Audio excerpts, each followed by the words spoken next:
Ich verstehe unter Aufklärung Vernunft. Ich denke, das ist sehr wichtig gewesen, dass wir mindestens in der Zeit der Aufklärung von Abergläube, von nicht selbstbestimmt zu sein, wegzukommen und appellieren an Vernunft, an Denken von Menschen und die Aufklärung aus meiner Sicht mindestens. Für mich, dass es in einem Land geboren ist, die Aufklärung nie so richtig am Platz hatte, eine große Bedeutung mindestens in meiner Geschichte.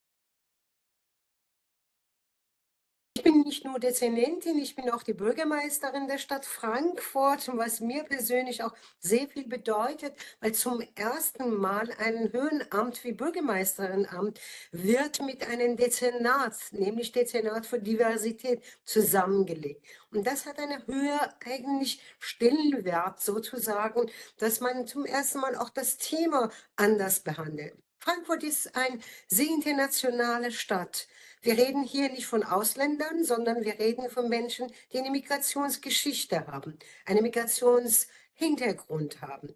Diversität für uns ist unser Alltag. Wir sind eine von den wenigen Städten, die über 180 Menschen mit unterschiedlicher nationaler Herkunft hier leben. Fast, man kann sagen, die Hälfte, Hälfte. Und das ist sehr außergewöhnlich für diese Stadt. Was das unwahrscheinlich wichtig ist, dass es nicht nur zu sagen, Internationalität ist unser großes Privileg, sondern das bedeutet, wie gestalten wir diese Diversität, diese plurale Gesellschaft, was wir in Frankfurt erleben. Die Menschen leben ja nicht nur nebeneinander. Wir sehen, dass es unterschiedliche Menschen aus unterschiedlichen Gründen nach Frankfurt kommen. Wir haben neulich eine Statistik, Ausführung gehabt, dass wir gezeigt hatten, alle 15 Jahren die Hälfte der Bevölkerung in Frankfurt sich austauscht. Das ist sehr spannend. Das heißt, es ist eine Stadt, die andauernd neue Bewohner hat, neue Bewohnerinnen hat, die hier leben. Das ist, was ich Ihnen vor eigentlich einiger Zeit auch immer wieder gesagt habe, das ist nicht Friede, Freude, Eierkuchen. Wir sind international, super, wir sind divers. Ich bin natürlich sehr, sehr stolz drauf. Aber das bedeutet, wir müssen auch lernen, mit Konflikten umzugehen. Wir haben ein Problem, was wir in Frankfurt immer wieder sehen, Chancengerechtigkeit. Viele Menschen, die hier leben, die müssen kämpfen, die gleiche Chancen haben können. Weil Sie mich ja auch jetzt persönlich nochmal mit der meine Zuständigkeit angesprochen hatten, obwohl wir eine internationale Stadt sind oder in Deutschland mittlerweile ein Einwanderungsland sind. Ich bin die erste oder einzige Bürgermeisterin mit einem Migrationshintergrund deutschlandweit als Frau. Das heißt, es gibt keine zweite wie ich in einer Einwanderungsgesellschaft. Da sehen wir, dass einerseits die Menschen leben und gestalten sie ihre Leben hier in Deutschland, fliehen von ihren Heimatländern, kommen zur Arbeit und Frankfurt ist auch eine Bankenstadt, wie Sie vorhin auch erwähnt haben. Aber trotzdem die Gestaltung einer diversen Gesellschaft auf der Basis einer demokratischen, aber chancengerechte Stadt ist eine Herausforderung, die mich persönlich sehr beschäftigt, mit Bekämpfung des Rassismus, Antisemitismus, Diskriminierung. Die sind Themen, die ich damals als Dezernentin mich befasst hatte, aber heute natürlich auch in der neuen Rolle.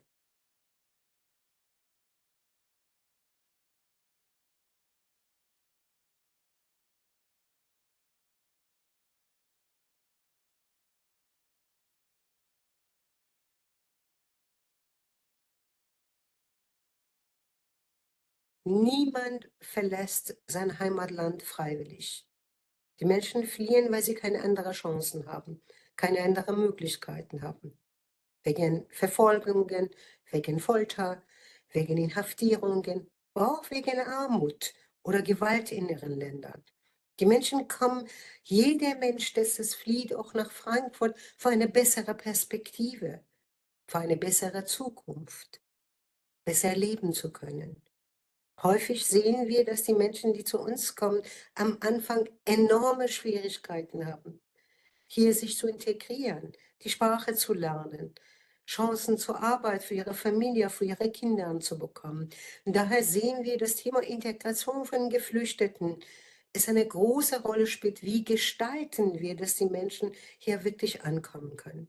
Jahrelang das Thema Willkommenskultur für die Geflüchtete hat gar keine Rolle gespielt. Heute aus meiner Sicht ist unwahrscheinlich wichtig, wenn die Menschen in dieser Stadt ankommen, dass sie sich angenommen fühlen, dass sie sich willkommen fühlen, dass sie auch wirklich die Chance für ein besseres Leben bekommen können. Manchmal die Frustration ist enorm, wenn die Menschen jahrelang hier warten müssen, bis sie ihre Aufenthaltsberechtigung bekommen. Jahrelang warten mussten, bis sie eine Wohnung bekommen, von den Unterkünften rauszukommen oder einer Arbeit nachgehen können. Ich glaube, was wir brauchen, schnellere Integration, Spracherwerb, Willkommenskultur in allen Bereichen, vor allem die Menschen in ihre Fähigkeiten weiterhin befähigen können, damit sie ihre Ressourcen einsetzen können, nicht, dass sie sich ohnmächtig und hilflos fühlen. Und die neue Gestaltung der Flüchtlingspolitik aus meiner Sicht ist enorm wichtig. Wir haben viel dazu gelernt in den letzten Jahren, aber ich glaube, wir haben immer noch in der Gestaltung der Flüchtlingspolitik sehr, sehr viel zu tun. Und da ist natürlich einer meiner Bereiche, wie ich das verbessern kann, wie ich die Barrieren abbauen kann, die Bürokratie abbauen kann, vor allem die Menschen in den Vordergrund zu stellen. Und das ist, was ich versuche, in diesem Prozess der Verwaltung zu verbessern.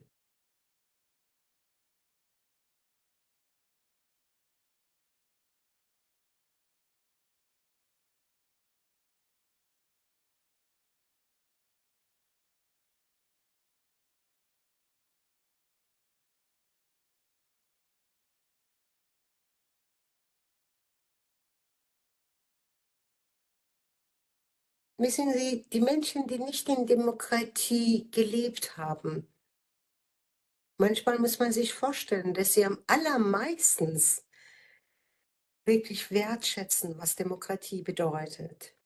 Ich bin selbst nicht in einem demokratischen Land aufgewachsen und geboren. Ich glaube fast, wenn ich nicht übertreibe, kaum ein Tag vergeht, wo ich nicht jeden Morgen dankbar bin, dass wir in Demokratie leben.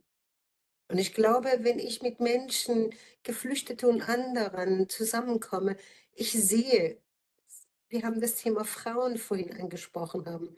Viele Frauen, die in ihren Ländern überhaupt kein Recht hatten, sich so anzuziehen, wie sie wollen, Recht hatten auf Scheidung, Recht hatten auf Sorgerecht, auf eine Arbeit nachzugehen. Und ich glaube, diese Privilegien, was die Menschen hier in der Demokratie erleben, es ist unwahrscheinlich bedeutsam. Viel mehr als die Menschen, die in der Demokratie leben. Wir haben uns gewohnt, dass wir in der Demokratie leben. Wir haben uns gewohnt, dass wir diese Privilegien haben und haben wir manchmal vergessen, wie wir uns mal jeden Tag für diesen Errungenschaft, für diese Demokratie, die auch in diesem Land nicht selbstverständlich war, auch dankbar zu sein, uns auch dafür einzusetzen. Meiner Erfahrung nach, viele Menschen, die zu uns kommen, die schätzen das sehr, dass sie in Demokratie leben. Aber natürlich, Demokratie hat verschiedene Säulen, die wir, wenn wir auch nicht kennenlernen müssen. Respekt für andere Meinung. Akzeptieren müssen, dass sie auch Menschen eine Existenzberechtigung haben, wenn sie andere Partei, andere Gruppierungen angehören. Dass wir lernen müssen, dass wir Rechte haben, weil das Großartigste als Demokratie ist, dass ein Menschenrecht hat. Weil all diese Menschen haben nicht nur keine Demokratie erfahren, sondern das erfahren, dass sie gar keine Rechte als Mensch haben. Und das ist ein unwahrscheinlich neue Erfahrung, wie viele auch in den letzten Jahren zu mir gesagt haben: „Meinen Sie, ich habe Recht darauf?“ Und ich glaube, das erkennen gerade die keine Rechte hatten. Und das erlebe ich, dass es wichtig ist. Aber wie wir Demokratie, wie wir auch hier in diesem Land gestalten können, das bleibt weiterhin natürlich eine Herausforderung an Details, aber daran müssen wir auch arbeiten.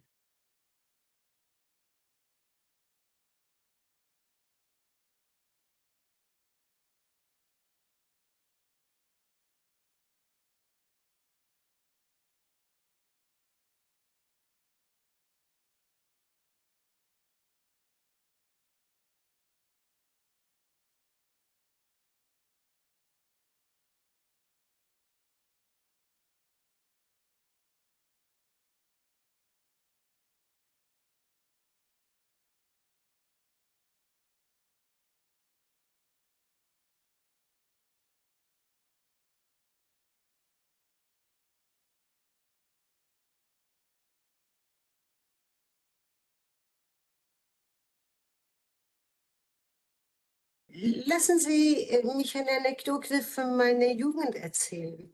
Ich war 15 Jahre alt in Teheran, wo ich geboren bin. Ich hatte ein selbstgebasteltes Plakat in der Hand gehabt als Schülerin und die drauf gestanden hat für Demokratie und Menschenrechte. Ich wusste gar nicht, was Demokratie ist. Und ich habe es auch nicht erlebt gehabt in der Form. Aber innerlich habe ich das Gefühl gehabt, das ist was ganz Besonderes. Und ich glaube, was mich sehr, sehr bewegt hat, ist vielleicht sehr naiv klingt. Ich habe immer das Gefühl gehabt, man muss für die bessere Welt sich einsetzen.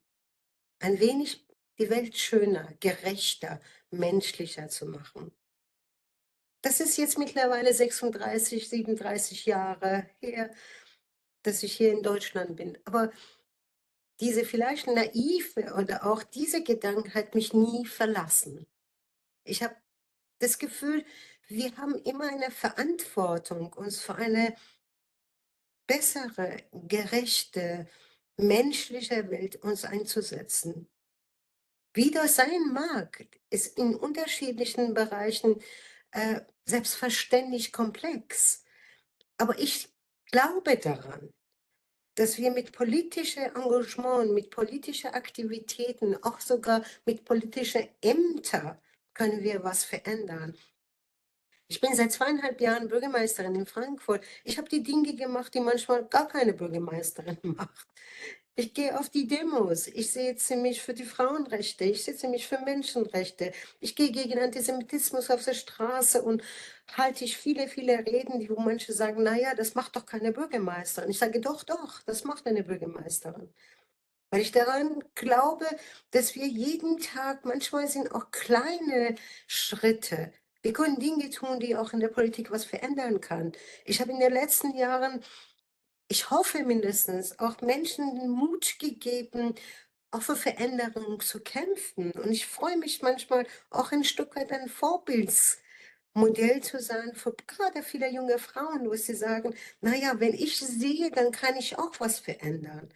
Und ich glaube, dieses ist uns häufig nicht bewusst, welche Kraft, welche Energie, welche Möglichkeiten jede von uns haben, was zu verändern. Für mich Politik war ein Instrument, genau das zu verändern. Und ich merkte, ich habe ja jahrelang als Psychotherapeutin gearbeitet, aber immer nebenbei habe ich Politik gemacht. Und ich merkte, dass durch meine politische Engagement in manchen Bereichen ich Einfluss genommen hatte. Ich habe die Form von Umgang mit Migranten in dieser Stadt verändert. Ich habe konzeptuell Diversitätspolitik anders gestaltet. Ich habe jetzt eine Welcome Center hier eingerichtet. Ich habe eine Stabsstelle gemacht, die sich um Antidiskriminierung, Antisemitismus kümmert. Und all diese Dinge konnte ich, wenn ich in der Politik aktiv wäre.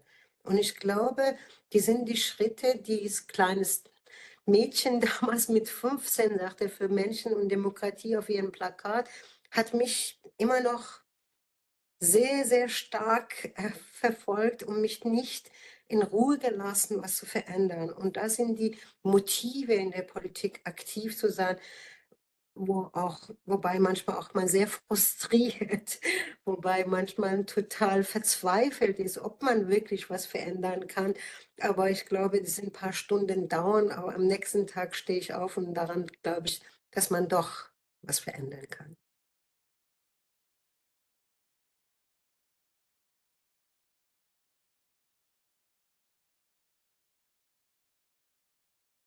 Ich werde sehr oft gefragt immer: „Wie ist das als Psychotherapeutin und, dann halt in der politische, Arena zu sagen und aktiv zu sein?“ Das ist sehr unterschiedlich, aber auch manchmal sehr ähnlich. In der Psychotherapie, wir beschäftigen uns sehr häufig mit Individuum, mit der Tiefe der Seele von Menschen, mit ihrer Verletzungen. Ich habe sehr viel mit traumatisierte Patienten gearbeitet, mit Trauma von Menschen. Mit ihrer Narrative, mit ihrem Verwundbarkeit oder auch, was mich unwahrscheinlich berührt hat, wie schwierig manchmal ist, dass die Menschen wirklich sich öffnen, dass die Menschen ihre Seele so öffnen, wo sie so viele Verletzungen erfahren haben. Und wir haben einen sehr geschützten Rahmen in der Therapie, das es zulässt. In der Politik ist es eine ganz andere Ebene. Das geht um Strukturen. Manchmal, wenn ich Ihnen das sagen darf, manchmal das Individuum geht verloren. Man ist immer in Strukturen, in Gremien, in Aufsichtsräte und vieles mehr, wo man manchmal vergisst, dass es letztendlich hinter alledem das Individuum, die Menschen stehen. Und vielleicht manchmal hilft mir als Therapeutin trotzdem in der Tiefe schauen. Manchmal ist spannend, meine Kollegen, Mitarbeiterinnen sagen, ach Gott sei Dank, dass du Therapeutin bist. Man versteht, dass du die Dinge ganz anders siehst oder in der Tiefe siehst. Und es ist in der Tat, das hilft einem von der Oberfläche manchmal, was man in der Politik sieht, wegzukommen. In der Politik ist immer häufig darum geht, Strategien zu finden, ähm, bestimmte, Ziele umzusetzen, die man selbst für richtig hält, die Mehrheiten dazu gewinnen, Kompromisse zu schließen, Strukturen zu knacken, die manchmal sehr schwierig sind. Und da unterscheidet sich manchmal schon sehr, aber dennoch meine psychotherapeutische Kenntnisse und Ausbildung kommt mir immer wieder zu Hilfe und lässt mich auch den Abstand zu gewähren, um manchmal vielleicht auch doch besser zu gestalten, als immer diesen in diese Mühle, was man sehr häufig in der Politik drin steckt.